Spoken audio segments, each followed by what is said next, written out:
Okay.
Melvin says there's no sound. Oh, excuse me. Yeah. There we go. All of that was without sound. I don't know what happened there, but I'm not sure if they got the intro. So redo the intro again, Brent. Sorry. Okay, no problem. We'll be off the end back in a minute. There's a no communication problem here, but that's okay with a programming error.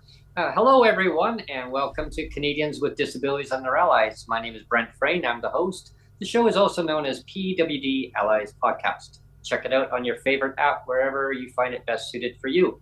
Today, I'm going to be talking about basic income with Tom and Alan and Neil. And some of our other panelists might be joining in with us, and Patrick is joining us also. And Patrick, I'm sure basic income would be great in your area, neck of the woods, and all of our panelists will be diving into the basic income. And I welcome anybody to send in your comments. ABA, ask Brent anything regarding basic income, or ask Tom or Patrick, or Alan, or Neil, or myself, and we'll definitely do our best to answer your questions. It's all about lived experience, and I mean, who wouldn't want to have basic income? I mean, a one-stop shop, and get rid of all these other government programs, and I mean, it all gets paid for anyway. And Tom will dive into this on it right away. But I mean, all these programs, it's all paid for in tax dollars, and it's just a redistribution of income. And why should the wealthy, the top billionaires, millionaires, not pay their fair share of taxes, eh? So, I mean, do they need basic income? Well, I guess Tom will dive into that part too. So with all being said, I'm going to get the show on the go here. Tom, welcome, and everybody else that's on my panelists here today. Hey, thank you. Thank you, Brent. I'm basically going to follow the kind of speech that Guy Standing would do. I'll try to make it shorter because we're going to get going. Best thing first is to define what basic income is. The Basic Income Earth Network, which was established back in 1986, establishes a basic income as a periodic cash payment unconditionally delivered to all on an individual basis without means test or work requirement. In Canada, we focus more on the guaranteed income. There's kind of the two versions. UBI, which is everyone gets the payment up front, and then guaranteed income or negative income tax or basic income guarantee, where the clawback is up front, and then you get the basic income afterwards. So in like, it's almost like everyone here on a UBI would get the $2,000 or whatever. On a guaranteed income, it basically looks at your income and then goes, okay, well then we'll guarantee you come up to a certain point. And the reasons for basic income start with being ethical, not instrumental, which means there's a reason for it beyond what good it can do, which is that the wealth of any one of us has far more to do with the generations that have come before than anything we do ourselves. And as we allow every form of private inheritance, there should be a form of public inheritance. And the AI situation, I think, makes this statement, which is by Professor Guy Standing of the Basic Income Earth Network, it makes it actually more real, because the reason we're in this situation now with AI is because we've worked so hard to get here. Like, we've all worked ourselves to this place where AI is going to start taking jobs. Now, either we just accept that and everyone has to work more and more and more and more and more, or we go, wait a minute, this is insane. We're literally working our way out of a job here. So we should all be sharing in what we've all built up over decades and centuries, especially when you look at, if you're an American citizen, it's even more acute, because the internet, of which all this AI is based on, came from public funding. It was actually a military thing. So there's that. Basic income would also enhance freedom, the power to say no, the power to refuse domination. I like what one thing he says, which is it allows a wife to say no to a husband, even if 100 times, 99.9% of the time, he would say yes to whatever it is. It also is better than welfare, because it's almost like I'd rather make sure that somebody has something, they don't need it, than they need it and they don't have it, right? Where it doesn't have, it makes sure that you definitely have this amount. And then if you actually didn't need it, okay, it's fine, but it ensures that there's that floor. It gets rid of all the stigma, it gets rid of all the reporting, it gets rid of all the, you go over with the rest of them over there. All that kind of gross stuff disappears. And it also, like one of the claims against basic income is, people will stop working. But of course, when you have a basic income, you're better off for working, because with welfare, you face high marginal tax rates, and you also face the precarity trap of, let's say you get that job and then the welfare disappears, and then something happens to the job. You lose the job, something happens. It's like, oh crap. Now you got to go to the back of the line, which could take ages, could take weeks to get back to the benefits. Well, you're also facing these high cliff rates where it's like for every dollar you lose $1 or something like that. It's like you'd be an idiot to take that low wage job, because you're going to be worse off for doing so. This is a point made by such a communist as Milton Friedman. Milton Friedman is literally one of the reasons some people on the left freak out when you talk about basic income, because they go, oh, it'll be a neoliberal Trojan horse. And then, but most people in the movement say, no, basic income is not a panacea. It's not the silver bullet to fix all things. It just creates a floor, and then you can put above it what we also need there. Like, for instance, if the CDB wasn't such a disaster, they'd say put a Canada disability benefit on top of the basic income. So I have a friend who lives out in Abbotsford, and she was trying to get on disability, but she has a hidden disability. So it's like disability wouldn't take her, so she was stuck on welfare. Well, with this, then she's at least above the, she's above the waterline. And then if you, once you get on disability, then you get that additional amount, and we can add, of course, our health care and all these other things. People then would say, well, what about the cost? Because the reason why it could be seen as a panacea is, basic income is so expensive. But as Carl Widequist and Scott Santons, two big names in basic income, and Guy Standing too, have said, most net costs of basic income are about a third what the gross cost is. Like, people say it's like, this is huge, but of course, when you're doing a guaranteed income, it's like one person might get the full amount, one person might get $300, one person might get 700, one person might get $150, another person might get 2,000 again. So it's not just this many Canadians times 12 months times 2,000. Ooh, look at that big number. It's not, that's, that's kind of that back of the envelope math, which doesn't make any sense. And then when it comes to inflation, another claim that's put out there is that basic income is not new. It's not special spending. It's not new money necessarily put into the system. And in fact, I like to come back to my own experiences, because people have said, "Oh, you're just some academic." Actually, no.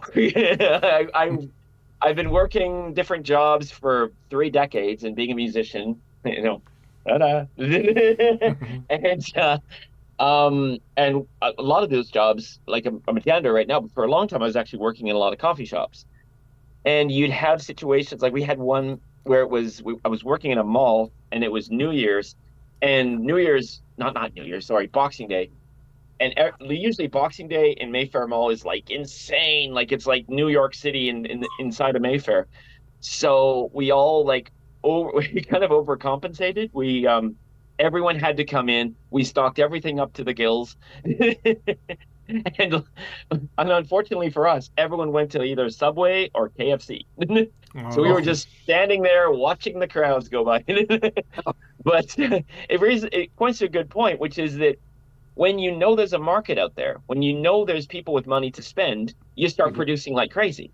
And that increases supply, that meets demand. And then actually, like we saw in Alaska, in Madhya Pradesh, the inflation actually can even go down because supply is raised compared to demand. Alaska also brings up a good point, because with the Alaska Permanent Fund, it's kind of a small basic income that we can all kind of look to and point to, because it ticks every box of a UBI. And it's unconditional on a regular basis, kind of the 5 rules. It's like unconditional, regular basis, in cash, individually, universal. Like even in Canada, it's like you have universal accessibility to it. So, and it's kind of funny, they ask one Alaskan, and they asked him, like, what do you think of Alaska Permanent Fund? And he basically talked like me until they asked him, what do you think of basic income? And he goes, no, that's communism. And it's because of the situation with poverty, where it's like, oh, it's a rich to poor transfer. That's what people think. But when you make it for everyone, it's like you bypass all that stuff. And that's why a lot of people, like, an Alex Howlett or Guy or whoever, might say it's not about poverty, but it would help with poverty. The more, it's like, I really like some of the stuff that Commonwealth Canada has been doing, which is kind of some of the same folks that created UBI Works, where it's like, what was it? It was Peter, wasn't Peter Linebell, that's another fellow. Peter Barnes, that's it. Where he talked about there's actually like 2 movements, UBI and GLBI. You could actually have like a dividend that goes to everyone as the floor, and then have the GLBI on top of that. So the GLBI has less work to do.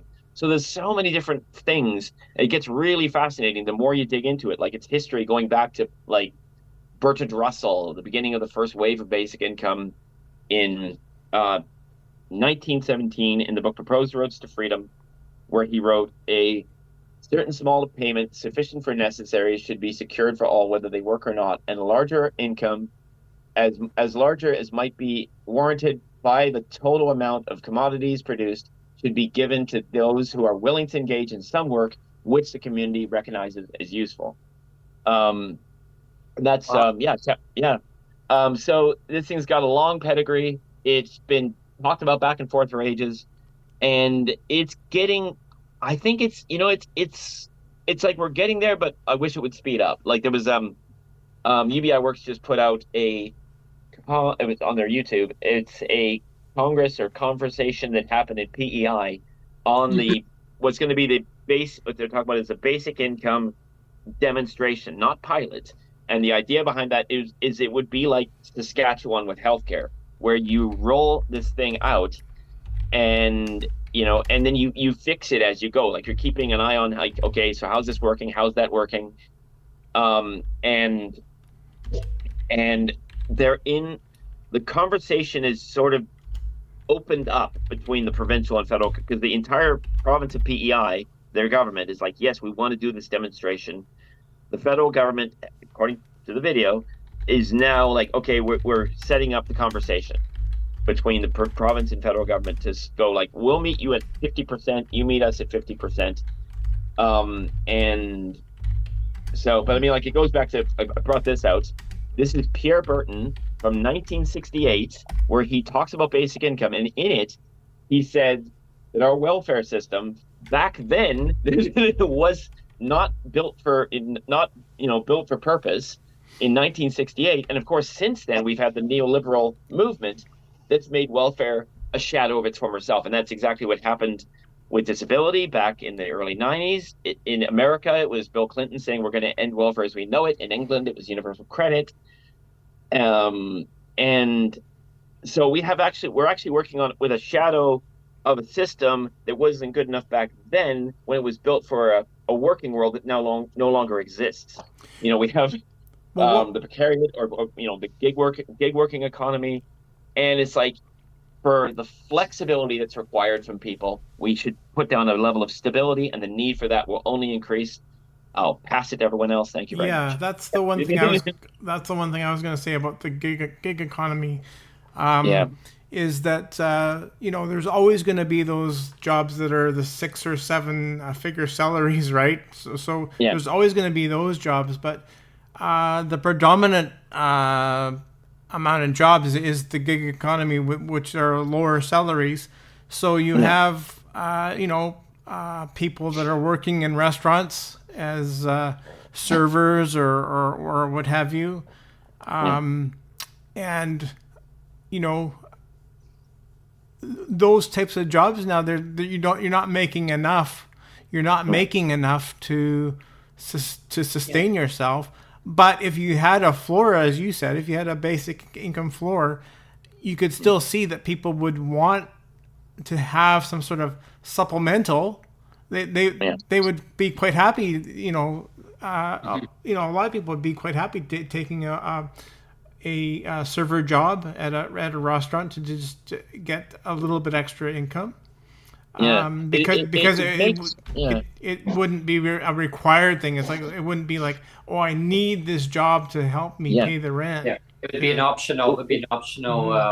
Job that the person could actually maybe go and do if they were able to do that. I guess the other quick question I have for you, Tom, before I move on over to she was going to go over to Patrick, but actually I'll go to Ellen first after you.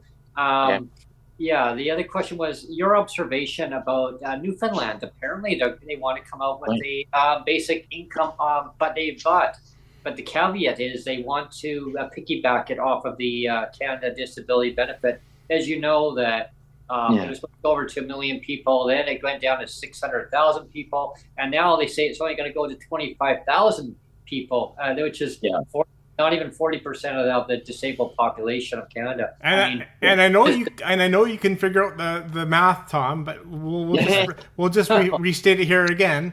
You have 25,000 people, right? Yeah. And then you have 1.5 million. You have 25,000 people, and then you have a maximum dollar amount of $2,400 a year. So $2,400 a year times 25,000 equals $60 million, but it was supposed to be $1 billion investment every year. So what happened to the other almost $1 billion? Well, on the other part too is that it's only going to go to DTC recipients, and it was distinctly mentioned in the committee and in HUMA. And my MP Mike Maurice had the understanding and agreement from them that would not be part of the accessibility criteria of having to jump through that loophole.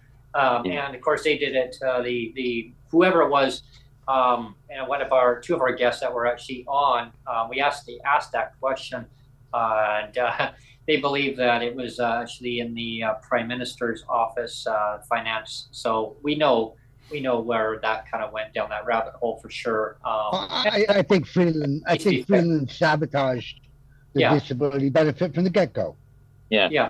No, there's something I've been talking about like crazy because I learned about it from Guy, which is within the neoliberal movement was what's called the utilitarian frame, or the majoritarian frame, which is that you're focusing on, people who are working jobs, blah blah blah. This fabled majority over here, and then ignoring everyone else, and that started the same way. And we need to kind of turn the corner on that and get it to, we value people first.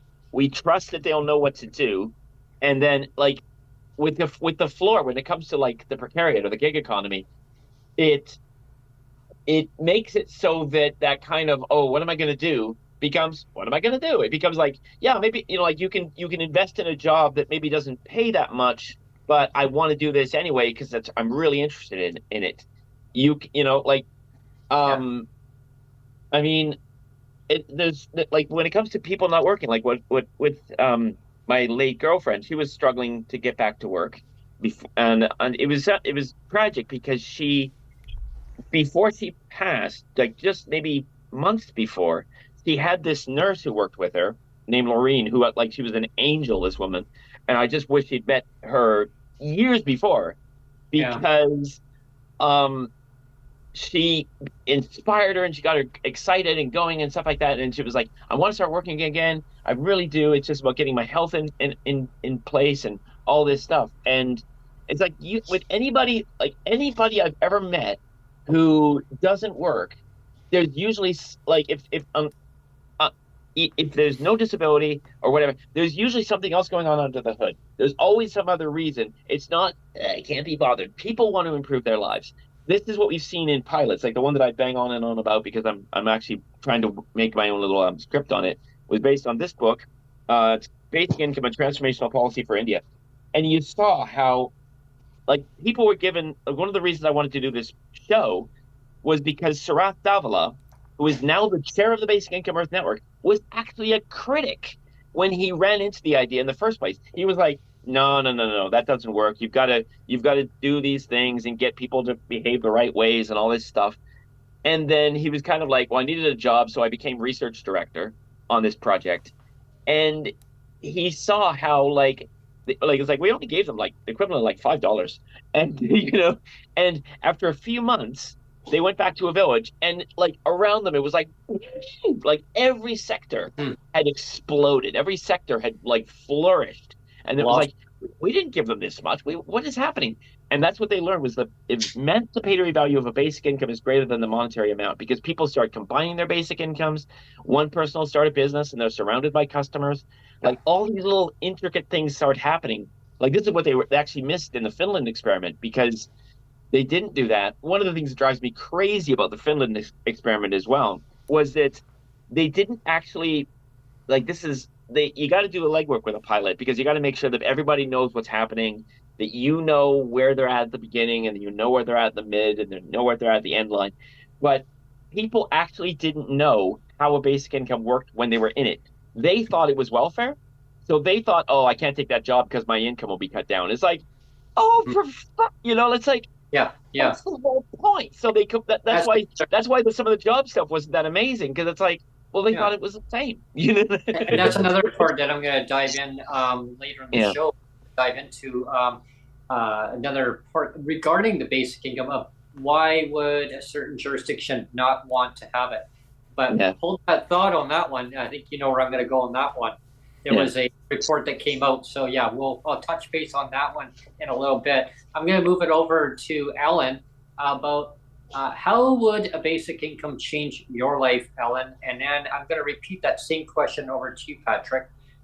First, I'm going to repeat over to you, Ellen. How would a basic income change your life, like right now?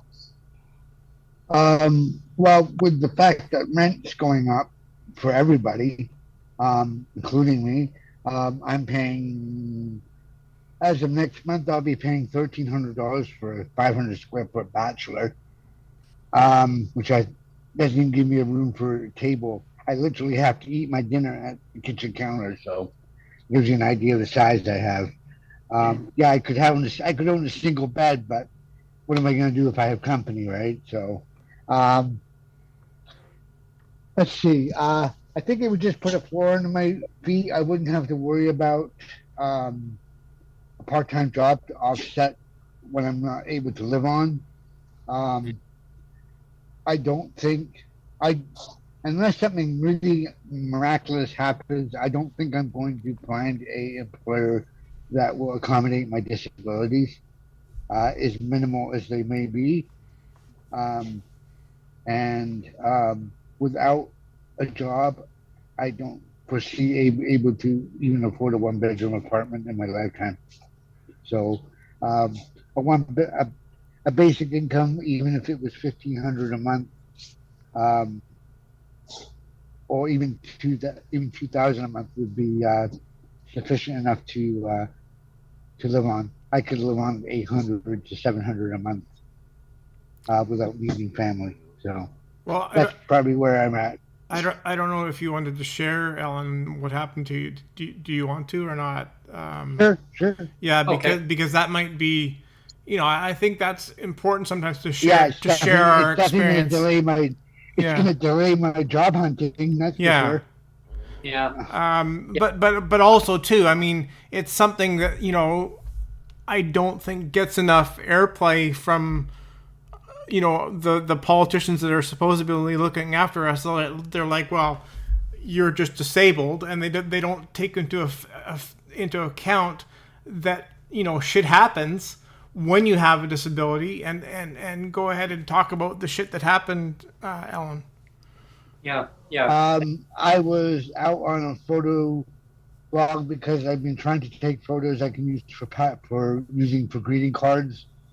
So I was trying to develop content that I could turn into different postcards and stuff that could be used to sell to tourism. And I was coming off the ferry. Now, when you walk off the ferry, there's a walkway so that you don't get hit by the cars when they start coming off the ferry. Mm-hmm. And there's a concrete lip, like a sidewalk lip, about the same height between you and the cars. And I turned at what I thought was the end of the lip to cross before the car started coming off the ferry. Okay. And my foot caught on the lip, and I went down with all my camera gear. Oh no! So I dislocated my shoulder, mostly because of the backpack weight, and I can barely even use my left hand now. So I got having to sleep for 3 weeks. Oh. I have no idea how I'm going to feed myself. I have no way to feed myself, and I can't seem to get anyone to come into the house to even do dishes and stuff for me. So I'm in a bit of a pickle. I'm left-handed, and I've had people to come up here and do your dishes for you. But I've had several people say that I should go after the city, but it was literally my own fault. I turned I turned too soon. Well, you say that, Ellen. You say that, Ellen. But at the same time, like I said, this is something that the politicians don't realize, that it's not a question of fault really when you have a disability. Like we are more prone to shit like that happening. Like in my case, like I fell and I broke my hip. I mean, sure, it can happen to anybody, but in my case, like it happens easier. Like all this kind of shit happens easier when you already have a pre-existing disability, and I don't think that gets enough appreciation and attention from the powers that be. They're like, well, you're just disabled, and it's just like an even, like it's like. They don't account for the hills and valleys, and just like everybody's just even across the board all the time, and it's not like that at all. They're basically saying if you're paralyzed from the neck down, it doesn't matter any more than if you're paralyzed from the waist up. Right. In that context, right? Like you could have 2 working arms and a prosthetic leg, and you would still be treated no better than someone that was in a quadriplegic in a wheelchair. So they don't listen to lived experience stories. I mean, and then someone will phone up their office, their worker, if they have one, and they'd say, well, this is what happened, and they'll say, oh, well, are you looking for work? Hey, well, I just dislocated my shoulder. I can't. Oh, can you prove that, or whatever it is? I mean, it's. Well, I can actually prove it because I had to go in an ambulance. My shoulder was so badly dislocated that I couldn't move my arm. They were going to try and cut my backpack off me, and I said, no, don't do that. Just slip it off one side and it'll come off the other. So it was the backpack. it was So scary. anyway, people. I'm going to move over to Patrick Allen, but thank you so much for sharing that. I was just going to quickly mention before we go over to Patrick. Anybody that's listening on this podcast right now, if anybody's in the Ontario region or knows Ellen and can reach out to him, and you think you can help Ellen in some way, please reach out to either me or Brent or Ellen directly. We got to do what we can, because like I said, it's like you said, Ellen, it's you think it's your fault, but like I said, if you have a disability, it's not really a question of fault. It's just that's the shit that happens when you have a disability, right? Yes. They actually, I could go technically after the city. I just don't see any point in doing it at this point. But really, that concrete lip shouldn't have been there. They should have just had a green, because it's yellow. It's yellow along the sides where the ramp. Once the ramp comes down and the ground is level with the ferry, there's a yellow walkway on each side of the 2 lanes for the 3 lanes for the ferry to come into 2. They should not have had that concrete lip there, because so many people, once you're off the ferry and you're on land, you should be able to just cross the way before the cars start, because they give people who aren't in a vehicle 5 minutes ahead of the traffic to come off the ferry.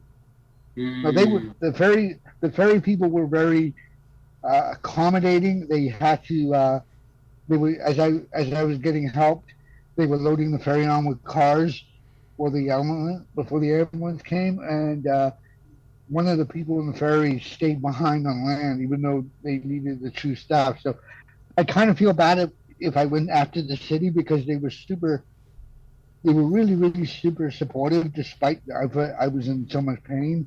And I had all my camera gear with me and everything. So it was an optimal situation, and nothing got left behind. So I kind of feel like I shouldn't go after the city, but at the same time, that concrete lip was about 3 or 4 inches high enough to catch anybody's foot, and it could have been anybody.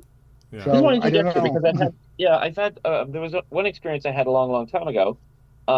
It sort of involved me, but didn't. Basically, and it was nighttime too. It was nighttime. It was 10 God, p.m. yeah, that makes it even worse. Because you could actually, like, if you do a thing, you might help with making it so like they could have a sign there or some kind of thing. I'm not saying you have to, but like I had this experience where unfortunately I was witness to somebody getting killed by a cement truck.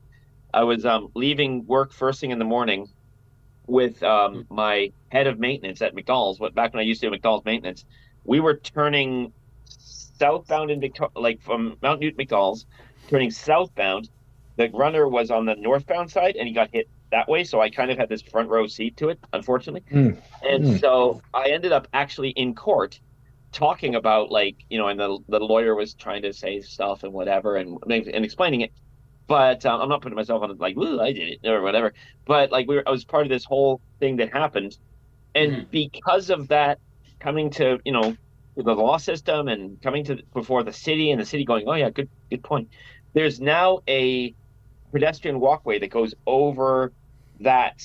Or Brent, if you've ever gone from to the ferries, you'll see that pedestrian overpass at Mount Newton. That's why that overpass is there, from that actually happening. So you might be able to kind of make some noise so that hopefully you also get some money as well. I really hope that happens. I really hope you get help.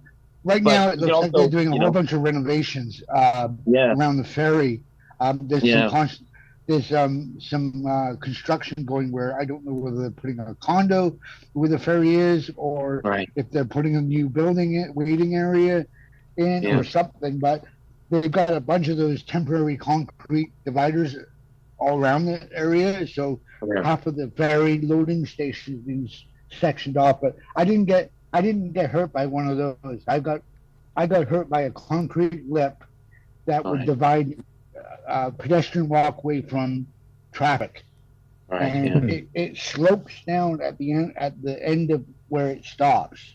So it kind of it's supposed to roll down, and I just turned to cross the ferryway in front of the traffic way before the cars started rolling, because you're allowed to get off before the cars before they wave the cars on. And I did not clear that concrete walkway. And I think that might give me a case because it was dark and I couldn't see it. Yeah, but I don't. I didn't. I certainly didn't trip. I didn't trip and fall for an opportunity. That's for sure. No. Nobody wants to go through this. Yeah. It should have been some kind of. This was not a let's roll over the hood of a car. It should be like a bright. So it would stand all out. of a sudden, I was standing vertical, and the next thing I was on the ground. But it was that fast. Yeah. Oh yeah. And then unfortunately things like that do happen fast. I remember before we go to Patrick, I remember a time where of course it was on me, but my peripheral vision it got kind of misjudged, and of course it was on me. I couldn't go after the city. Was it still on technically my property? You know where I live, Tom. So it's actually on my property. They have a walkway and we have a co-op housing that was right next door. So it's actually on their property, but then driveways we share their driveway with our place and then our lawn. And there was a vehicle pulling out into our driveway, going a little bit too fast through the driveway.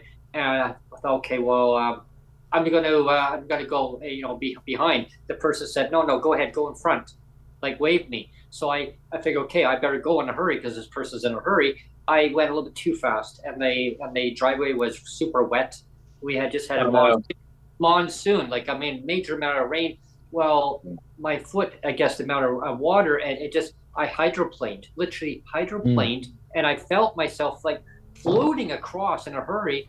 And I thought I was trying to, you know how it is, where you almost feel like you're falling forward. It's like, okay, turn yourself, Brent. And I kept thinking, turn yourself. I thought that myself, Brent, because I went down horizontally straight, and I thought if I had just rolled a little to the right, my backpack would have almost protected me from my shoulder. But because I had my backpack with almost 50 pounds worth of gear, it separated my shoulder. Yeah, and down I went. I just did a face plant right down to this boom and smashed the glass. On the upside, my camera gear doesn't seem to be affected. Gotta love Nikon for that.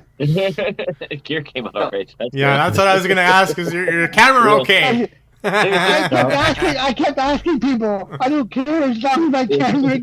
As long as the camera's okay, right? I mean, no. But I did try it in the hospital. I could only do it one-handed, but when I hit the autofocus button, the lenses seem to be locking in, so it doesn't look like. But I had one in my hand because I didn't have a strap for one, and then the other one was on a strap across my shoulder, so it was hanging off to one side. So both of them ended up underneath me, and how they survived, I don't know. But that's amazing. They seem to be intact.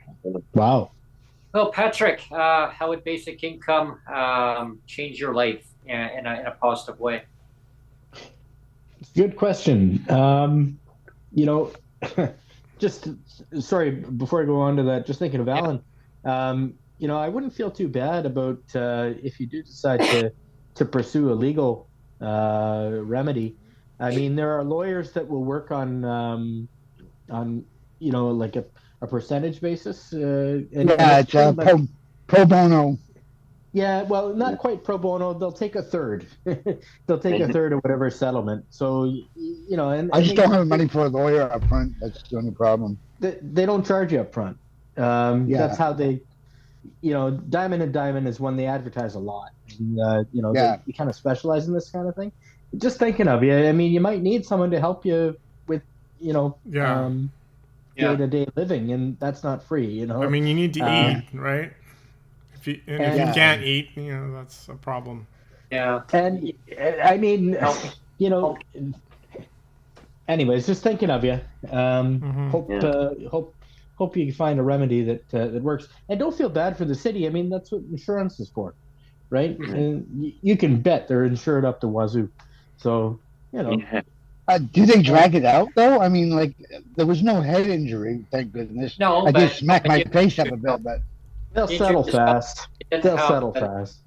Yeah, I mean, you injured yourself, Ellen, and they didn't have obviously the right accessibility, like for things to stand out. I mean, things marked Like a up. handrail, a handrail would make a lot of sense for a divider, Yeah. right? Like, Yeah, Yeah, and lighting, exactly. like if it's really dark there, like it should be lit so that people don't do the exact. Yeah. You know, yeah, yeah. realistically, they should have a rail there, and when the rail stops, the lip stops. yeah, Yeah. and I- That With way, the when canary- when you clear the rail, you cleared the step. Yeah. That I got definitely. hurt. There's a huge I expense got there. I got hurt in the last job I worked at, which was for Pepsi. You know, stocking the shelves with those with the pop, which is when you're moving those skids, they're like 1,500 pounds or 2,000. Oh yeah, And they're all manual pallet jacks, right? So it takes a toll on your body.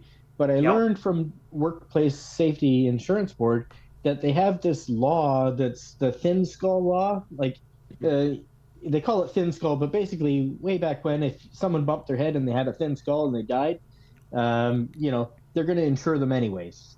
You can't exclude somebody for it being their, you know, their own weakness to need insurance. So, you know, like this isn't WSIB, but it's kind of in that same vein. It feels like, you know, it's not your fault that you couldn't see, and you know, it was low light conditions. You have visual impairment. You know, there should be a handrail there or something to prevent injury. Like it just seems like it should be that yeah. way. You know what? You know what happened to me too. And I'll- the lip is painted the same color as the walkway, so there's Yeah. no way to there's no But the way only- to have seen Yeah, it. yeah. Right. yeah. Oh, I well, could call in a couple lawyers and find out what the upfront. I don't think there is any if they think there's a case. You know, most of them will give you a half-hour consultation. I'll just say too, like even if you don't involve the lawyers, like in my case, it was about 13, 14 years ago. I was in a different scooter. I have a smaller scooter now. I had a little bit bigger scooter, and I was crossing. Crossing King George Highway in Surrey here, and then so I got halfway across, and there's an island in the middle of the highway there's another push button to get the other way across, right? And as I was coming up on the island, it's a little bit uneven. So my wheel caught and it got stuck. And so then I was kind of on, because the whole thing, instead of being level when you got to the island, it was all off kilter. It was all like this. It was it was a weird angle. Like it was all kind of weird. And so I had only two wheels touching because the whole thing kind of went like that. And then so I went to hit the throttle just a little bit, and it still wouldn't budge. So I hit the throttle a little bit more. Well, that was enough for one of the wheels to catch, and then it threw me back, like completely backwards. So I flipped the scooter completely backwards. And so here I am in the middle of King George Highway, and I'm completely upside down, and I'm just freaking out. Like, luckily I'm by myself. I didn't have my son with me at the time. He was only like 2 or 3. So luckily he wasn't, because a lot of the time he's on me, right? But that time he wasn't. And so all these people were running across, and right away they flipped the scooter back and got me back in the scooter.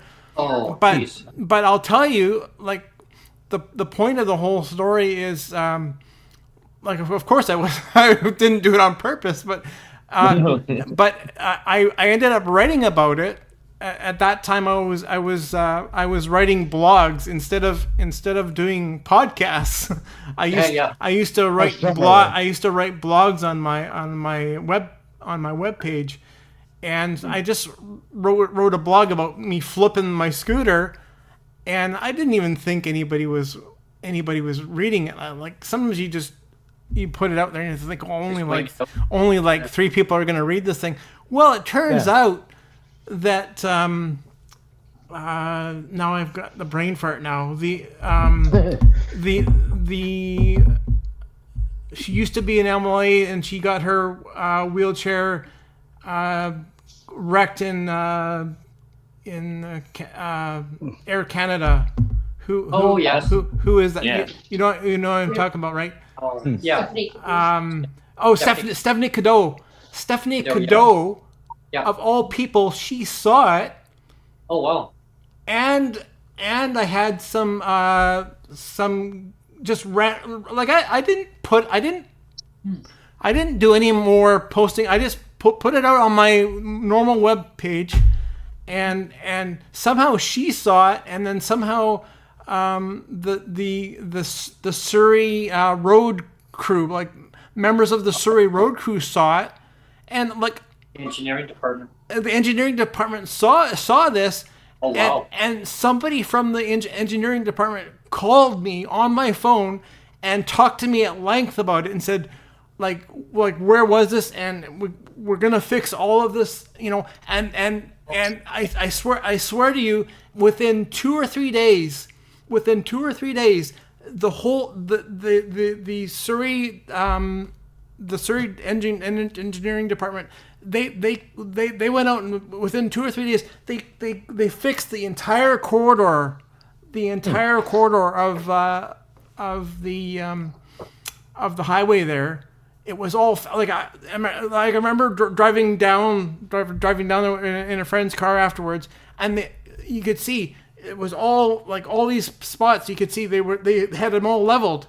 And I was like, I did that, because I flipped, right? And I kept saying, I was the one that did that. I was the one that did that. But it was, I know the area. it was amazing. I was like so impressed. And the idea that they just phoned me right away, and they like wanted to get all the information, and the idea that Stephanie Cadieux, of all people, just randomly stumbled across my post. It was just like, what? But yeah, it was wild. Yeah. Mm-hmm. Yeah. Wow.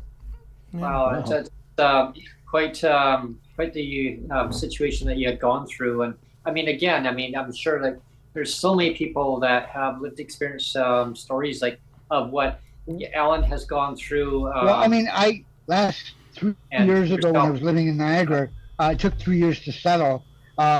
I slipped on black ice on a subdivision that had just put the sidewalk in, and they had not put the lights, or they had not put a light, one of the street lights, in place. It was dark, and there were because they were new houses. There was no lighting, and there was no sidewalk on the other side, and I slipped on the ice. Now, a law firm that did the thing, but I think I only walked away with $5,000 on that one, on that fall. But it took 3 years, so I don't know. They were so nice to me. I feel like I'd be a real tool for suing the city. They were generally, everybody was like, nobody wanted to leave, and you know what I mean, like. Yeah. You need somebody to make the ferry's on the schedule, so I can't blame them for having to stick to the schedule, right? Yeah. I hear you. So you don't go and sue them. Yeah, I remember when I was cycling across the country. It's like, but I was out that rail, that concrete lip was about, I can't read it was about that high. It was about the same height as if you stepped off a sidewalk onto the road, maybe a little bit higher. Right. And it was painted the same color as the stainless steel walkway. Yeah. So it looked like it was the same piece. That's probably one of the reasons I tripped on it. Well, it sounds like my visual a huge impairment. accessibility issue there, right? I mean, sure, they can be nice to you. And that's great, but they have to make sure that things are done properly too, so that it doesn't against anybody else. The EMTs made their report. Yeah. So there's a hospital document saying that. There's all sorts of documentation. Yeah, you're good. Yeah, that's a good thing, and that's something that they can work from that point and on. You need somebody to make you sandwiches right now because you can't do it, right? So I mean, you know, you got to cover your subway. You know. Yeah. Yeah. It's almost impossible being left-handed. Like, I mean, I got used to my right hand, but I can't even open a jar of applesauce or a can of soup because I can't Yeah, I can't open it. This is a livability thing, you know, like it's a quality of life issue. Yeah. Or just basic survival, really. I mean, you know. And I have to eat because I'm diabetic, so. Again, if you had basic income, that's why in Sharia law, you know, the Muslim thing, they'll cut off the hand that you eat with, so you have to eat with the hand you wipe your ass with. You know, like you're in that kind of situation right now. You got to do it all with one. It comes down to like it took me an hour and a half to get dressed yesterday. Like, that was just t-shirts and a short. Like, yeah. So, man, yeah, and I'm feeling very useless and very frustrated. And we already know you have critics that are on your ass, Brent, about mutual aid, but I did want Ellen to share, and I'm hoping that there are, you know, maybe a couple people that are going to be watching this afterwards. And I realize like most of our audience I feel bad because Gail from Twitter has hired me to take pictures of these birds for her business card, and I'm telling her like I'm weeks away before being able to pick up the camera again. Yeah, I got no feel. I've got feeling in my hand, but it's all pins and needles because I can't. My two outer fingers, these two, I feel like I sucked on my hand, right? Yeah. Right. I'm terrified to pick the camera up and move from one spot to another. What I was going to say is that, like, I know that there's lots of our audience that are basically in the same boat we are that don't have a lot of money. But I'm just saying, if there are people that are watching that are, better connected than all of we are, and can afford to pitch in a little bit with some mutual aid, or know somebody that can hook Ellen up with a temporary carried or whatever, something like that. Yeah. Because you and I, Brent, are in BC here, so there's not much we can do. But if somebody's listening or watching and they're in a position to help, and they're in the Ontario area, like Toronto, Kingston area, and you can reach out and help Ellen. Either reach out to me or Brent, or if you know Ellen directly, you can reach out to Ellen directly. Yeah. And if Ellen, if you want to put your email address out there to them, I mean, or if they know you directly. It's very hard for me to text. Like, I tried to text someone the other day, and I was able to use audio to text, but for me to try and put my email address into a Twitter post, it's hard. Like, super painful. Yeah. We have MJ. I can't exactly say at to the spell H.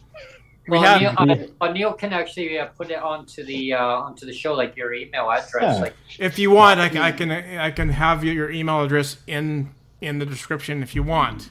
Yeah, if you want. If you don't want it, that's fine. Like, I don't know how to. I can email it to you on. Or you could Facebook. spell it out. You could spell it out to Neil, and then he can just. Sure. It's ALUN. Well, just a second though, Ellen. Like, I don't know if I can do it after the show. Yeah, do it after the show. Do it after the show, because I don't want to out you on the show unnecessarily. Yeah. So the MJ has jumped in. This was so much fun. Not. Said no one ever. Yeah, I want my arm in the sling. You know, back to the UBI, I got mixed feelings on it. You know, to be quite honest, because I follow very closely what's happening in the States. We have the same thing. Well, what happened since they got their cash injections during the pandemic? A lot of economists are blaming that for inflation, like in part. And I think a lot of it is corporate profit taking that caused the inflation situation. But when everybody was cash rich, we didn't really care so much that they were jacking the prices and shrinking what they gave us, but now we're feeling it a lot more. And I think here with CERB, it was the same. Everybody got their $2,000 that wanted it, that qualified, and now they have to pay it back like me. Shit happens. But, Yeah. Yes. But, I mean, MJ can take this one. I'll have a go at it. Andrew Yang kind of talked about this, where there was so much money, like trillions, that were put into like everything, the kind of American Rescue Plan. And it was like most of it, like Guy said too, most of it went straight into the financial markets. So we bloated the hell out of the finance sector. And yeah, people got money as well. So you had a lot of money printed at the same time that supply went.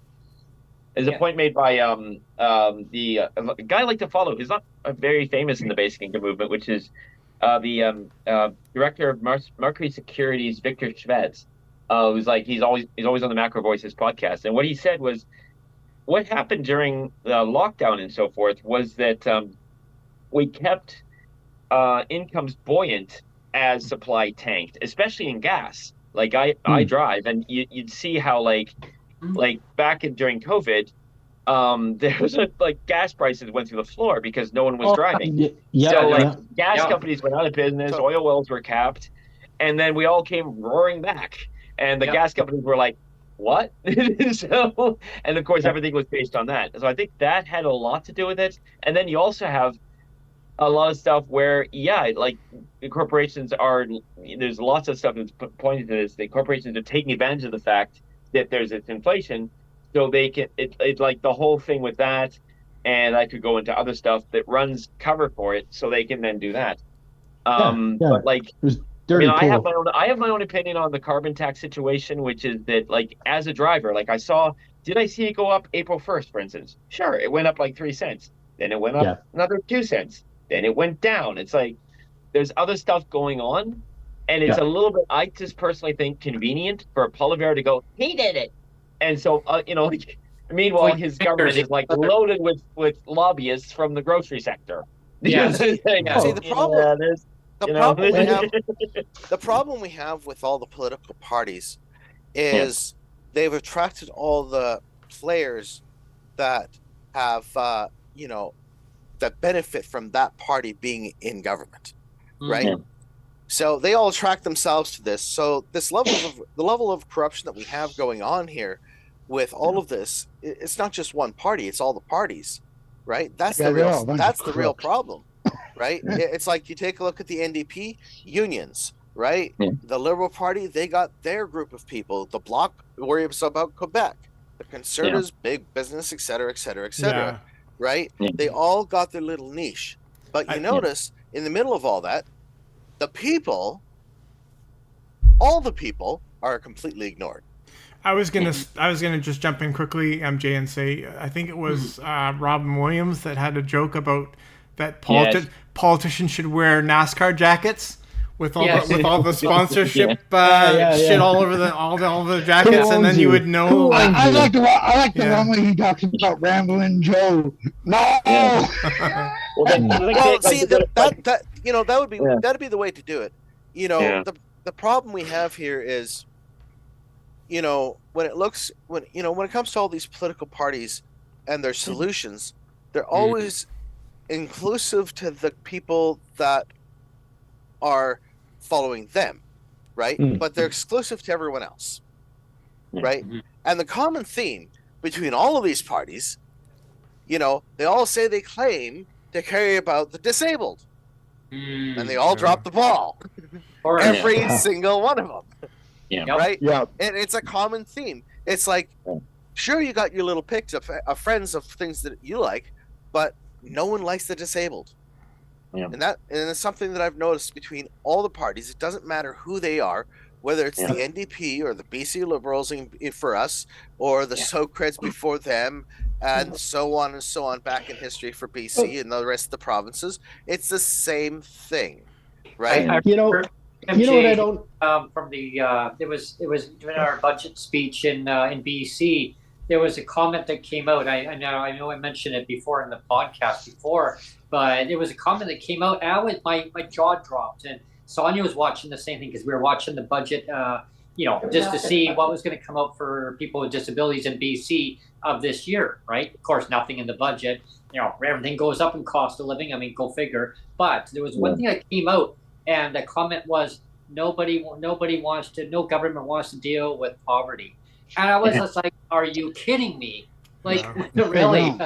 Yeah. I go back to something Cassandra said, because she was talking about the history of the NDP. And they had that, what was it, the Winnipeg Manifesto or something like that, that was like so left it would make Marx blush, right? And it's like, and now the NDP, because of neoliberalism that started with Reagan, they picked it up and ran with it. What was it? The guy that you guys mentioned, what was his name? The premier that we had who talks about the cheats, varmints, and deadbeats. Yeah, that was an NDP. Hardcore. That's a socialist saying that. Yeah. So it's like, if they're that pro-corporate, what chance do we have with the rest of them? Exactly. It's like it's not a free market anymore. We have finances like 300%. What's baffling though, Tom, is when you hear the comment coming out of the legislature saying nobody wants to deal with poverty. I mean, why do they have a poverty reduction? What left winger would say that? I was just like, what? Well, the part that was astonishing was it came from a minister who's in charge of the finance. Yeah. The ones holding the purse strings. And meanwhile, the person's not going to run again.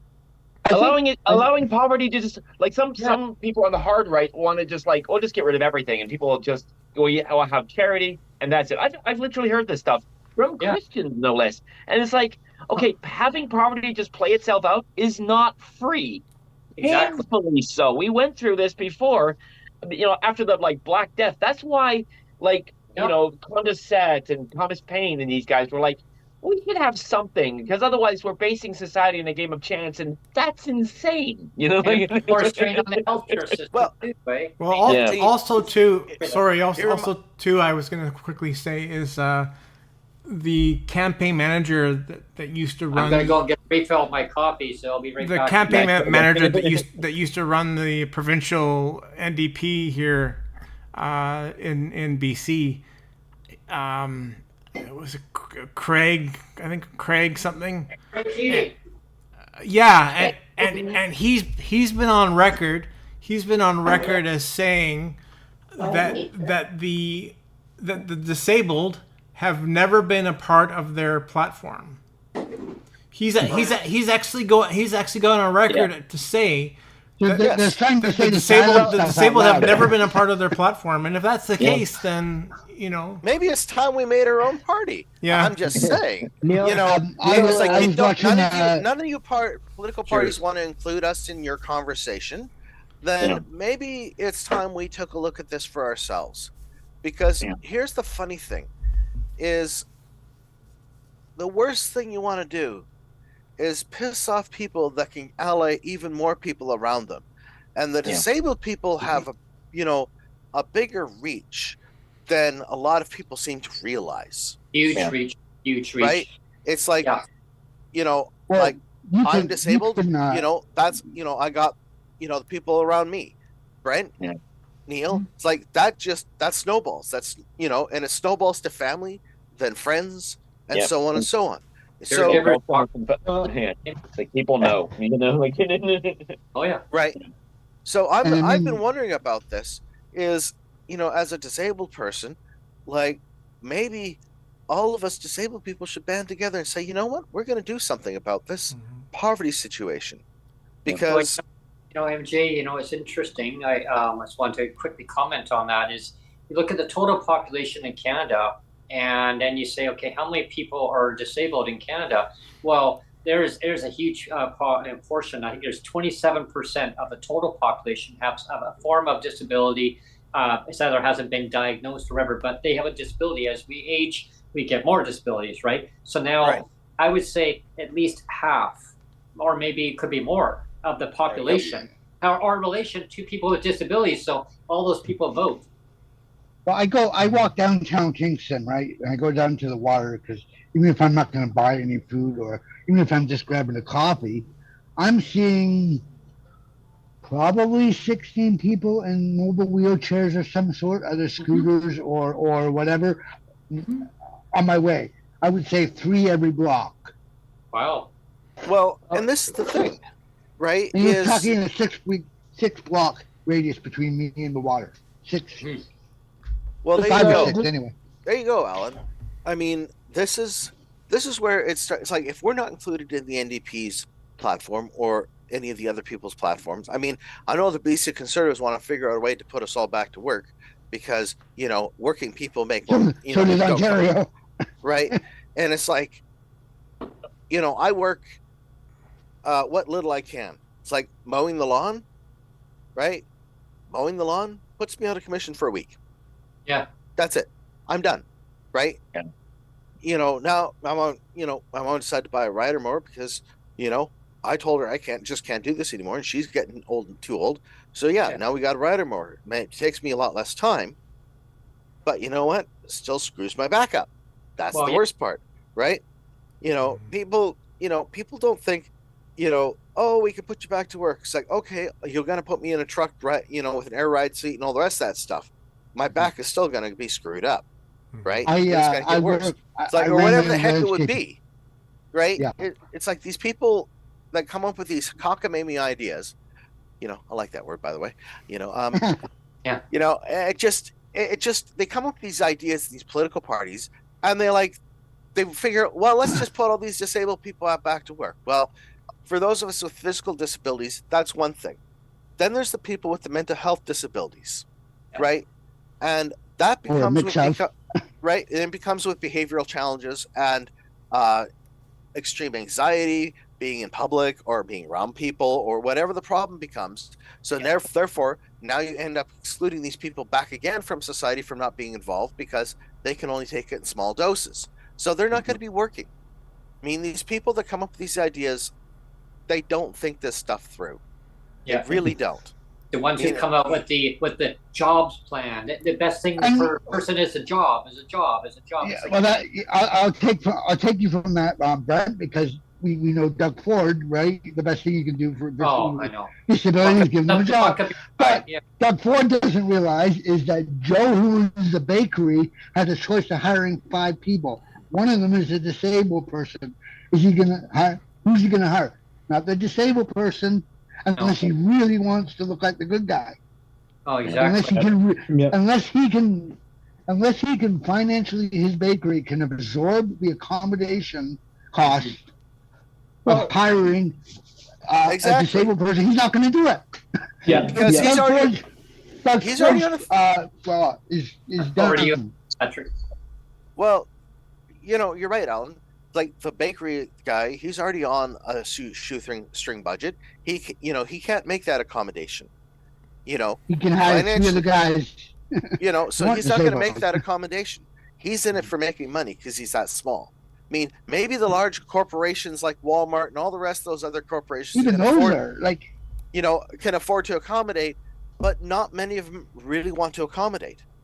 Mm-hmm. No, they don't. No. Well, it wasn't that long ago that here in BC. And then the Doug Fords will go, "You're disabled. You're not trying hard enough.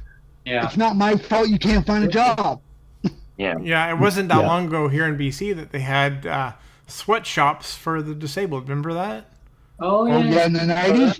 $1 an hour. Yeah, $1 an hour for $1 an hour, or maybe even less. I worked with somebody bad. who literally it was just ridiculous. Like he was working at a company at a what was it? The government kind of paid part of it to the employer, so the employer was getting him at a cut rate, and the boss would make fun of him. It basically the office was here and his dish pit was there, so he'd just be making fun of him all day, and it was just horrible. And I ran into the guy a few years ago or whatever, and he's like, "Yeah, that boss got fired." I'm like, "Well done." I worked for an agency in Port Dalhousie, Ontario, which is St. Catharines. And they ran the agency ran a laundromat. Now I got paid $10 an hour because I was a supervisor on the off hours, like on the weekends and the evenings. So I was supervising, but people on the street could bring their laundry in, and the clients would wash the laundry and fold it. and they were getting $1 an hour. Yeah. Terrible. Patrick. It's terrible. That was the mid-'80s. Yeah, you know what? Just hearing this, and I'm thinking, I don't know if anybody uses Copilot at all. It's the ChatGPT powered search engine that Microsoft has come out with. But I asked the question earlier. What are the arguments against universal basic income? And there are a lot of them. But I think they boiled it down to a few. Feasibility is one. And I'm thinking, if we want this to move forward, then we got to counter all these arguments. One second. It boils down to a few. First is feasibility. Primary concern is feasibility that UBI would require a substantial financial commitment. So that's number one. And they're using U.S. figures, and they're saying that in the States it would require about $12,000 per year per person. For what are they? 250, 300 million people down there. So we're talking about a lot of money. Not as much as their defense budget, but that's how it goes. Second is dependency and work incentive. If everybody's getting paid enough to live on, are they going to go to work? And, I'm wrestling with this in my own head. Like, am I going to, let's say the only job I can reasonably do is as an aide for dementia and Alzheimer's patients in long-term care. Like a nutrition aide type thing? No, like wiping asses and putting up with physical abuse. Am I going to do that? If I'm getting, it's a PSW. Like, is anybody going to do that? See, and this is why I came up with the idea of making it optional, right? Sure. Right. If you make it optional, this is the problem that I had with it as well. Is okay, feasibly we can't afford it for every person, but what if you don't want it? What if you're making a couple $1 million a year and you don't need it, or you're making $150,000 a year and you think you don't need it, and all the rest of that, fine and dandy, right? If you're making enough money, you don't have to go and take it. You don't have to take it. And I think that's one of the ways we can also save money is, have people that don't want the money to take the money, or rather that don't want the money to take the money. Those that don't, right? Mm-hmm. You would see a definition of people making choices based on what would be best for them. I think part of the issue that I have is we're picking a fight that is not ours. As disabled people, universal is it for everybody? No, it's not our problem. We got to worry about what disabled people can get, and we're not getting enough to live on right now. That's the bottom line. The problem is it's all of this stuff is not just affecting us, right? It's affecting everybody in different ways, like poverty, right? It's like you got your child tax credit, you got your child support payments that might come in if, it might not come in, right? Yeah. So you got all of these things, all of these variables that come into play that are growing and creating the imbalance towards poverty, right? You've got people that are just starting their life out and they're trying to work part-time, but they can't get ahead. You've got people that are going to school that are trying to work and do their studies and are failing in their studies, or just barely keeping going. I mean, all of these variables come into play when we put in student loans, we put in all these current benefit programs that we currently have, child support payments, spousal support payments. The amount of money that we actually would be saving is absolutely tremendous. I hear you. I think, it's such an insurmountable problem that by trying to conquer it all, we're not conquering anything. Well, I think you just answered your own question there, Patrick, is that I kind of made the point in the last podcast that remember that when the NDP, well, actually you're not in BC, but Brent and I am, and MJ as well. When the and Tom, sorry, Tom. Back in 2017, when the BC NDP and the BC Greens did a power share agreement, one of the things that went along with that was that the BC Greens wanted them to roll out a basic income, and they said we don't need a basic income for everybody. So it's not a question of rolling it out and it has to be 1,000% for everybody, like from day one. Their idea for the basic income was, let's have a basic income for one. It was going to be for foster kids aging out of care. That was the one group. The second group was for spouses, wives that were fleeing domestic abuse. That was the second group. The third group was for disabled. So that was for the three targeted people, only for disabled, for the foster kids, and for abused spouses, abused women, fleeing violence. And why couldn't they do it just that? Like, who says we have to do everything 1,000% and give it to everybody all at once? I mean, I came in. That's what I'm saying. I came in. Sorry to cut in for a moment. I came in to this idea after I'd already. It was 2018. I remember I just saw it, and I've been reflecting on how incomes across the board were nothing like they used to be. Jobs were nothing like they used to be. Supports were nothing like they used to be. So I remember thinking, we should just take everyone's income and double it. And I didn't realize how right I was, because Robert Reich, the famous American former finance minister, or finance, what do they call him over there? I don't know, in America. But he worked for Clinton, and he quit after the neoliberal thing. But he said, like, if minimum wage, that's it. If at cost of the cost of living, it would be $24 an hour in America. You convert that to Canadian, it's 30. That's how far behind that is, as well as everything else. And so it's like that's why you see like since 71, that's when we had that decoupling where productivity kept going up and wage and incomes went like this. And it's like something needs to make up that difference in for everyone. And so that's where it's like I come to that. I bring this book out. This is Guy Standing's book. Now, Guy Standing's a labor economist. He's retired now, trained from Cambridge, taught at the University of Bath, worked with the ILO. In Basic Income and How to Make It Happen, he goes through every single one of the kind of 12 standard objections, and he spends a chapter on work disincentives, and he spends a chapter on how to pay for it. So like the counter arguments, the counter to the counter arguments are out there, and like when it comes to work disincentives, this was the reason Milton Friedman was for it. I mean, Guy is very much on the left, Milton was very much on the right, but as he said, it's like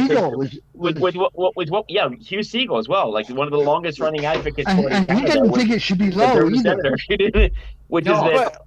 When people get on welfare, we make it entirely impossible for them to get off, because we actively discourage work with the way that welfare and disability are set up. You know, in 2021, Tom, there was a report that came out from BC Poverty Reduction Coalition, and I'm glad Neil had brought that topic, because that's kind of like the segue where I kind of wanted you to kind of look at that. Is what happened? Like, what happened? Why didn't the government go with that? Like. Yeah, it was going to work. The NDP didn't want to do basic income. That was the way to do it. They no, it's difficult. I didn't know this until because recently. They realized how many government workers they're going to get rid of, Tom. Yeah, there's that too. There's been some of that for ages, but also, like, I have to mention that one of the persons that was on the report is now no longer with us. Rhys Cresselman, he passed away a couple of years ago.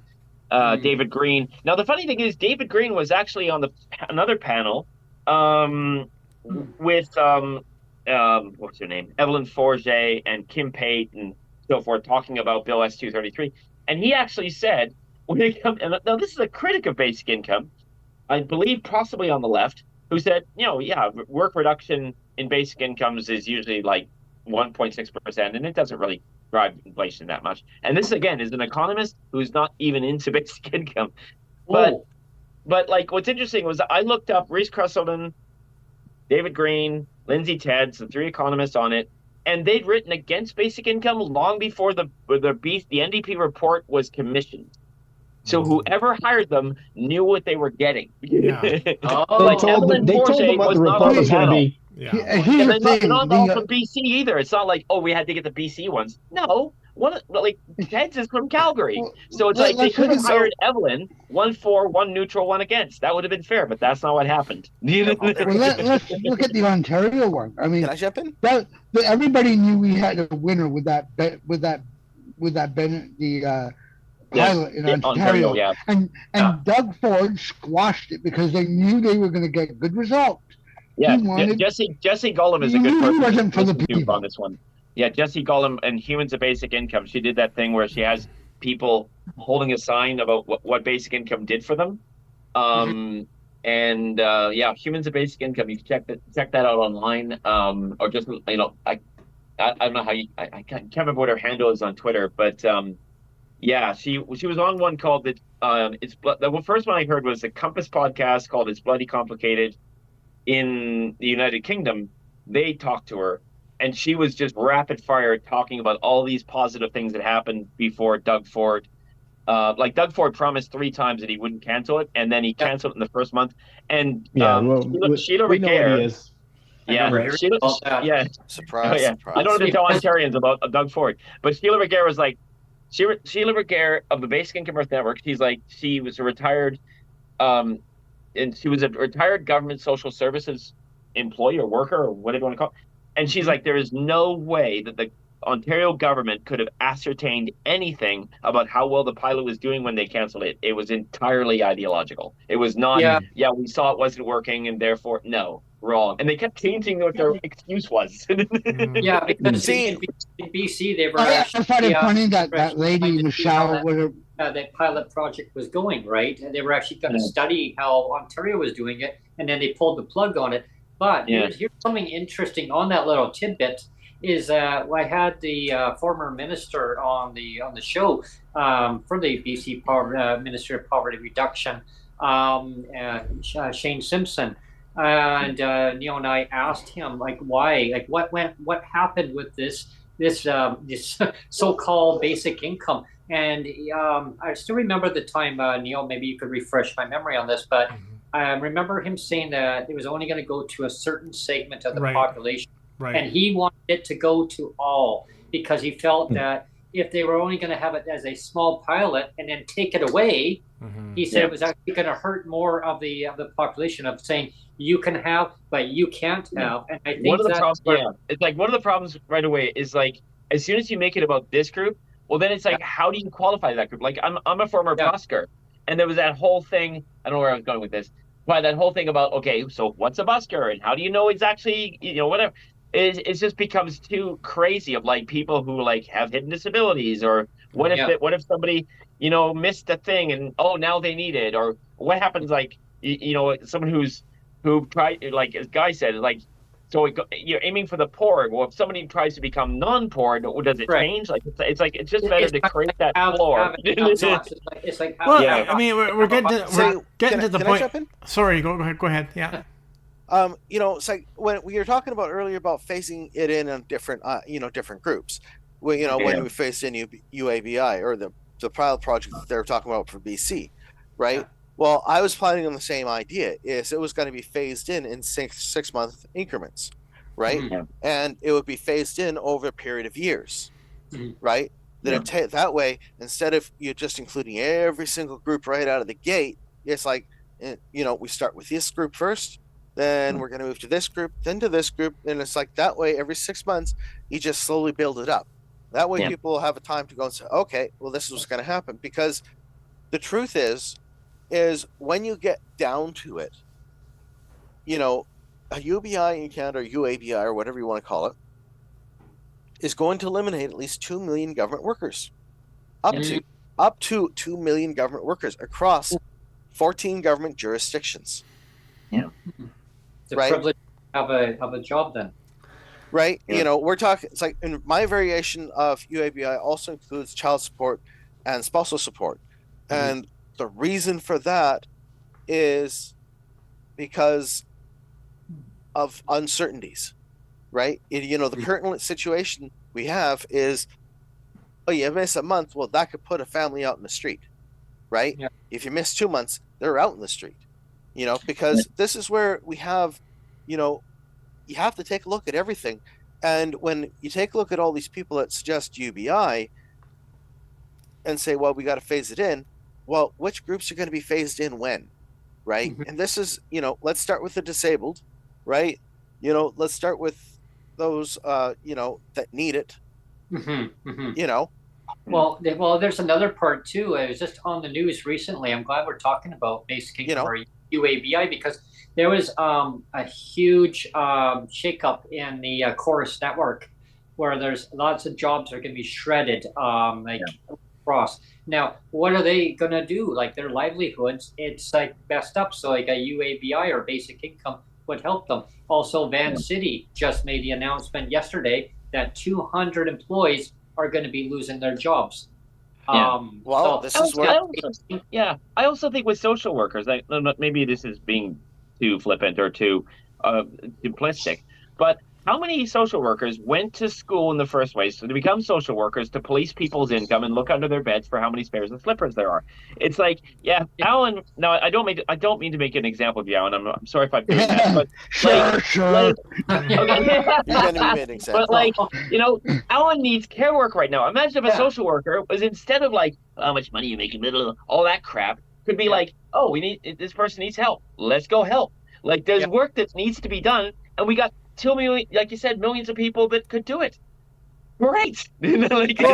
All kinds of, it's like, as opposed to work being this thing, it's a job and it's a law and all this stuff. It like there's like building up the kind of society we want. Like there's so much work that needs to be done. It isn't like one guy said, it's like, working in a factory making plush poop emojis. Like there's so many other more important things to do than that. Well, exactly. It's like, here's an example. Okay, so I've been watching a lot of the politics, and there's such this backlash with this whole thing where Doug Ford's he's not waiting a year, he's putting beer in corner stores and gas bars, and it's going to cost $2 billion to do this. Yeah. And there are MPs going. There's an MP from Kingston who's saying that $2 billion that you're going to waste on putting alcohol and ghost and gas bars and stuff could be using to healthcare. It could be using to disability ODSP. ODSP. Used to this. And if you just waited a year till the contracts were over anyway, you wouldn't be wasting this $2 billion. But the Ford government not only now have decided to take off till October, but they're going to fast forward ahead. It's about, the problem is we have a system that doesn't want to go and help people get better. They don't want to help the people. And they've proven that, exactly. And they pride themselves on that, of not going and wanting to help people. It's like, when you have the NDP quietly saying, well, the disabled people aren't part of our platform. It's like, right. When they're saying the quiet things out loud, it makes you think about what else are they not saying. And, and it's like, is the platform just to fool us, to make us go and vote for them so they can keep the circle of BS spinning around in the political sphere? Pretty much. Because that's what it pretty much seems like, right? Kick the bums out. Okay, no, kick those bums out. I was trying to describe it very politely, Well, that's my neighbor said is that they had voted for the NDP for many years. They voted for the Liberals, and they went around in a circle, but they finally went back to the NDP, and they basically are already packed up, like they're packing their stuff up. I think part of the issue was actually described by one of the founding fathers of the U.S. I think it was Thomas Jefferson, who wanted there to be no political parties whatsoever. And imagine a world here where we had no parties, and your MPP and MP and MLA, their only job was to represent their people. We have an example of that right now, a living example in Canada, Nunavut. Nunavut does not have political parties. And look at what they're doing, right? If you actually take a closer look, they actually are bringing, the people that are ministers are actually people that are qualified to do the job. Yep. They're not just the schmucks that get shuffled in and out because you only got so many seats, you have to deal with it, right? Yeah. So they're not picking from just one, quote, one party. they're picking from everybody. So if you have somebody that's highly skilled in being, I don't know, medical professional that got elected, wouldn't they be the one you'd want to have in charge of the Ministry of Health instead of some idiot like what we got in BC? I mean, I don't know about you, but I'm just one of these people that, when we take a look at what, and here's the other thing with Nunavut, is they're very lean because they're also small, and an example of that is we could be taking a look at the examples of how lean our government could truly become. One thing I noticed, though, MJ, is that they seem to copy paste each time when a new government gets in. They just hand it over and redact a couple of parts of the script. There you go. Well, redo. Yes, it's like the never-ending train. It's like the conductor changes, right? The conductor changes at the station, and the new conductor gets on and says, "Here's how we're doing things on the train." Yep, but we haven't gotten off the train. That's right. Yeah, you go from Toronto to New York. I mean, you're on here. It reminds me of that. It reminds me of that series that was on. Was it Amazon or Netflix? Where they're all stuck on the train in a post-apocalyptic world. Yeah. Snowpiercer. Snowpiercer. Thank you. And talking about the train, we've come to the end of the show, Brent. Oh, well, that's. I love how you explain that, MJ. Because it's like leaving from Toronto and you're on an Amtrak train and you're going to New York. You're on one train. You get off only at customs, U.S. Customs and Immigration, right? But you're on that train. The only thing that changed was Via Rail employees get off in Niagara Falls, Ontario. U.S. employees, Amtrak employees get on in Niagara Falls, Ontario. You go across the bridge over to U.S. Niagara Falls, get off at customs. Still the same train.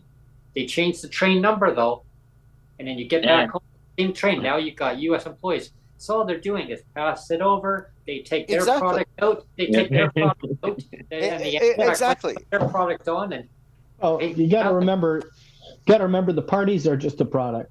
It's you know what, we might as well elect the Maple Leafs or the Canucks to run things because it's the same shit. Well, I like what Yang said about the States. It's even worse. But it's like, imagine you only had 2 football teams. How much you'd hate the other football team? It's like, that's exactly what it is. It's also a very good sports analogy. It's like, it's like you watch the playoffs. It's like you watch the season. Your team didn't win, so you pick a new team to cheer for. They get bumped out. You get to pick a new team to cheer for. They get bumped out, and now you're doing this, and this is what we're doing with politics. And except here in Toronto, we'll root for the Leafs no matter what happens. They could be. I hope when I die, they just carry me so they can let me down one more time. Well, exactly. Same with Vancouver. Vancouver people, But the point being is maybe that is the solution in Canada, is getting rid of the political parties. And no one in the political sphere would want to do that because then it's a business. It's a business. Oh yeah. You know how much money these people are rolling in? I mean, the PM almost makes as much as the U.S. president. Actually, I think he makes more than the U.S. president. Oh, he does. The president doesn't need the money. Here's the thing. Let's look at this. Let's look at the parties as if they were corporations. And you look at a prime minister steps down or whatever, and same with a corporation. Like when Target failed in Canada, they gave the guy $5 million he was actually the one who was. Yeah, he was like, $1 million. Suck. Here's $5 million. They're so connected with all these lobbyists and stuff like that. There's that classic about what was her name? Nancy Pelosi. That's it. Where for some reason she's like this amazing investor who just makes hundreds of thousands a year. How does she do it? I don't know. Exactly. Insider trading. It's not insider information.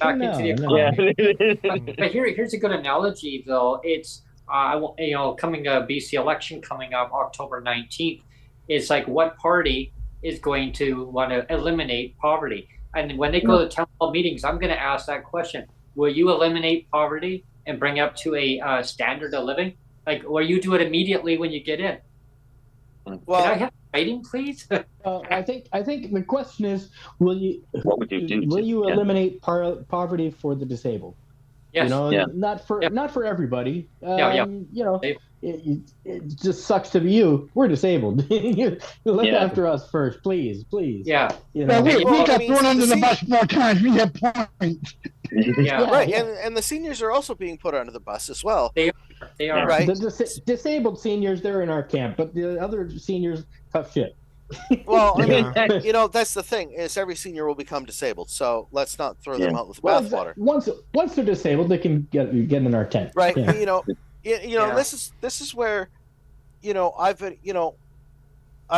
circle back and say, you know, what would it take for us to go and say, okay, you guys don't want to listen to the disabled people. What about we're going to go and create our own thing, and then we're going to look at solving all the problems that you guys have created, because we're going to actually meticulously look at all the problems you've created, right? Mm-hmm. You know, because the problem, you know, one of the things that I've been hearing out there in the ether from a lot of people is there's a lot of people out there that aren't working, and the reason they're not working is they don't see a future. And the reason why they don't see a future is because the governments have made it more difficult for them to go and get ahead. For example, graduated driver's licensing. You know, you think it's bad enough for the regular people. When you're disabled, it's even harder, right? So because they expect you to be perfect at the driving exam, and when you say I have a disability, they don't care. It says, oh, we'll test that afterward. Well, no, like, you know, my medical record says I have herniated discs. That causes problems for me to hold in the steering wheel, right? But yet, they don't care. So there's no accommodations for the people that are disabled, even though they say there is. They don't, you know, the system has been made more difficult for disabled people and for people starting their life out at the same time. So if, you know, it used to be the pride and joy of getting your driver's license, getting your own car, and your first job, and being able to bomb around and, you know, and all the rest of that stuff. That's like that line from The Fugitive. The guy that was tailing Harrison Ford. He's like, Harrison Ford's like, I'm innocent. And he's like, I don't care. Exactly, right? They don't. I like at the end where he said, I know you're innocent. I'm glad it's over. I could use the rest. I thought you didn't care. I don't.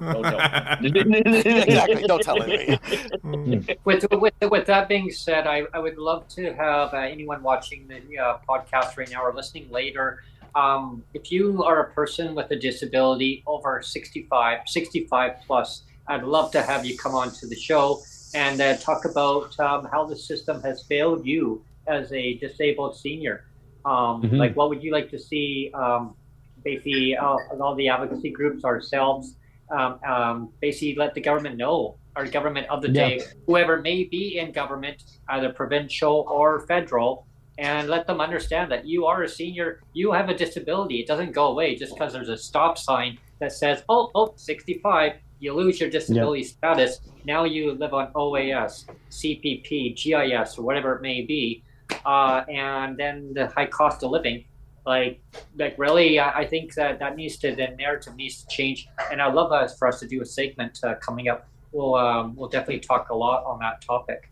I welcome people to come on and join the discussion with us on this. I just wanted to say quickly too, like I'm always, because I'm the producer, I'm always looking at the stats of my YouTube channel. And I have to say that the watch time hours and the amount of views that this channel is getting now is a lot. It's a lot. So I'm really happy about the traction that this all these videos and this what we built. There's a lot of traction now. And if anybody wants to help the traction, they just need to, like, subscribe, comment, leave a comment, share all that stuff. Yeah. Exactly. There's hundreds of Facebook groups and places on Twitter to be able to share the program. I mean, sure, sometimes we go off the rails a little bit. Sometimes we stay on topic. But hey, that's a part of life. We're disabled. What do you expect from us? You won't just let us be. And Tom, you got to play us a song on the way out? Yeah. All right. First of all, I'm going to thank everyone for joining in. And Tom's going to play it out. If you want to be a sponsor, you love the content that we put out here, you want to join the show, reach out to Neil or myself, and we'll get you set up. Thanks, everyone. And Tom's going to play us out.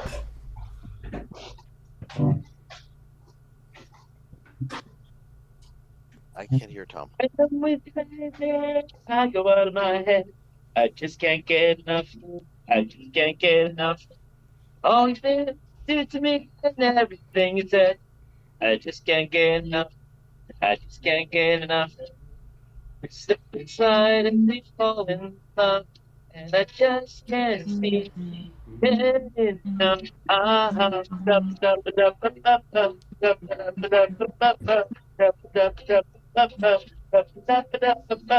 There we go. There you go. Good. Thanks, everyone. Thanks, everyone. Thank you. Thanks, Tom.